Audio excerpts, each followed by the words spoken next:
नई नई सास बनने जा रही लक्ष्मी को उसके रिश्तेदारों ने अच्छे से समझा दिया था। दीदी देखो, सास बनना आसान नहीं है।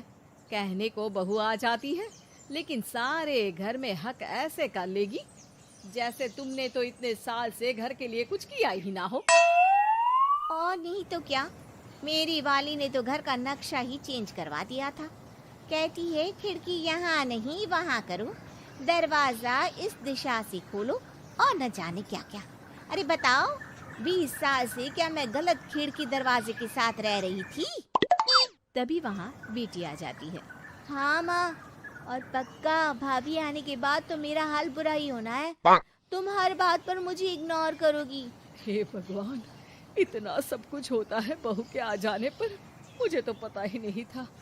अरे एक हमारा जमाना था। अरे हमारा जमाना तो भूल ही जाओ कि सास के हाथ में कमान होती थी और हम कठपुतली। जीवन भर कठपुतली ही रहना है, पहले सास की और अब बहू की। खैर, मुर्गे की अम्मा कब तक खैर मनाती।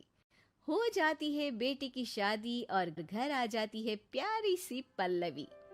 माँ जी चाय लीजिए। सास जो कि पहले से डरी हुई थी, हाँ हाँ लाओ लाओ, लेकिन चाय पीती ही थू, अरे इसमें किरकिरा सा क्या है? चाय में चीनी तो है ही नहीं। माँ जी वो ये बता रहे थे कि आपको शुगर की बीमारी है, तो मैंने चीनी की जगह गुड़ का पाउडर डाला है, वो शुगर के लिए ठीक रहेगा। सास गुस्से से लाल हो जाती है। अरे नहीं नहीं, मैंने जीवन भर चीनी की ही चाय पी है, तो मैं तो चीनी वाली ही चाय पीऊंगी। तुम आई और मैं नियम बदल दूं? ऐसी सास नहीं हूं मैं, समझी? पल्लवी को समझ में नहीं आता कि सास को हो क्या गया है। अरे माँ जी हुआ क्या है, आप तो भड़क गई। तभी वहाँ ननद आ जाती है। तो आप काम ही ऐसा कर रही है ना भाभी?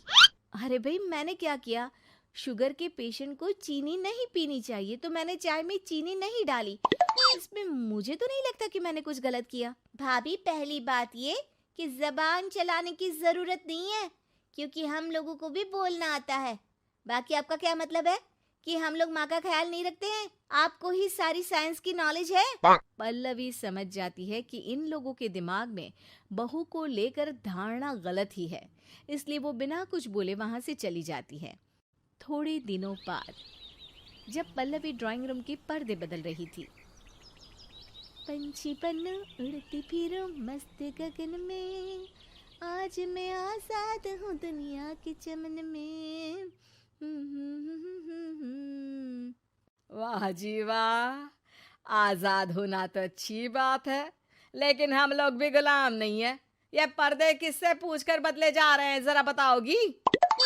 अरे सासू माँ, जब से आई हूँ सोच रही थी कि पर्दे ठीक नहीं है। पता है पर्दे इतने हल्के हैं कि दिन में बाहर से पूरा घर दिखता है, लोग झांकते हुए रास्ते से निकलते हैं, ये मुझे अच्छा नहीं लगता है।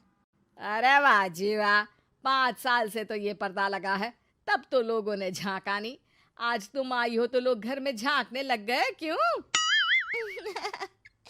अरे भाभी, आपको ये तो नहीं लगता कि आप हीरोइन जैसी दिखती हो या इतनी सुंदर हो कि लोग आपको झांक झांक कर देखते रहें? मैं भी रहती हूँ इस घर में, लेकिन मजाल है।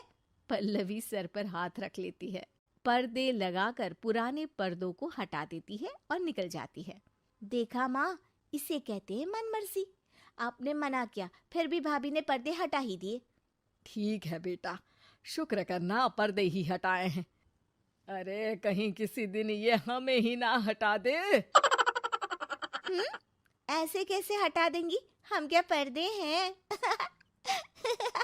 दिन बीतते हैं और एक दिन सास और ननद वॉक पर निकली होती है कि पड़ोसन, क्या बात है, आजकल तो आप लोगों की कोई खोज खबर ही नहीं है। तरस गए हम लोग तो। अरे नहीं नहीं, बस घर पर ही रहते हैं पहले जैसे। पहले भी तो इतनी ही खोज खबर थी ना। अरे नहीं नहीं, पहले की बात और थी। और बताओ बेटा, बॉयफ्रेंड से चक्कर चल रहा है कि खत्म हो गया? पहले तो पर्दे से दिख जाता था कैसे तुम सारा दिन टेलीफोन पर लगी रहती थी, कभी शर्माती कभी रोती। अब तो पर्दे भी मोटे लगा लिए तो कुछ ठीक से दिखाई भी नहीं देता।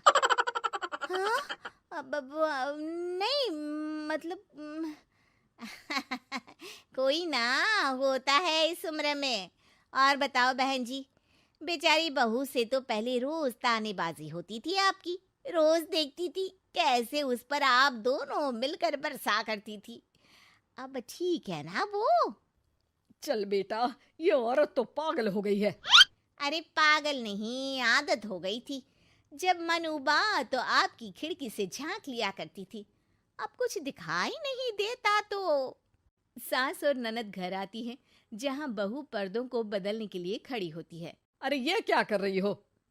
आपने ही कहा था ना पर्दे बदल देना। अब उस दिन तो उतारे थे, सोचा धो कर लगाऊंगी, आज सूख गए हैं तो लगा देती हूँ। तभी ननद चिल्लाती है, अरे नहीं नहीं भाभी, ठीक है ये पर्दे रहने दो। वो पर्दे कम, सीसीटीवी ज्यादा थे पड़ोसियों के लिए। समझ में आ गया अब आपको? हाँ हाँ, आ गया। अब जरा चाय तो बना कर ला दे। पल्लवी सास को चाय लाकर जैसे ही देती है, चाय पीकर सास झूमने लगती है और जमीन पर गिर जाती है। हाय रे भाभी, क्या मिलाकर पिला दिया माँ को, वो तो गिर ही गई। तभी बेटा डॉक्टर लेकर आता है। चेकअप के बाद डॉक्टर कहते हैं, ओ माय गॉड, इनका तो शुगर लेवल बहुत बढ़ गया है। क्या ये चीनी खाती है? हाँ डॉक्टर साहब, मैंने कई बार इनको चीनी की चाय और मीठा के लिए मना किया, लेकिन ये मानती ही नहीं। माँ को कुछ होगा तो नहीं ना? वो ठीक तो हो जाएंगी ना? अरे बहू की बात नहीं मानती तो क्या बेटी की भी नहीं मानती है ये? बेटा, आप नहीं रोकती अपनी माँ को चीनी की चाय और मीठा खाने से? बेटी क्या बोलती, उसे वो दिन याद आ जाते हैं जब उसने भाभी को इस बात के लिए भला बुरा सुनाया था। डॉक्टर के जाने के बाद, भाभी मुझे माफ कर दो, लोगों के कहने में आकर हम लोगों ने आपसे बहुत बुरा व्यवहार किया, जबकि ससुराल वालों को ये समझना चाहिए कि घर बहू का भी होता है।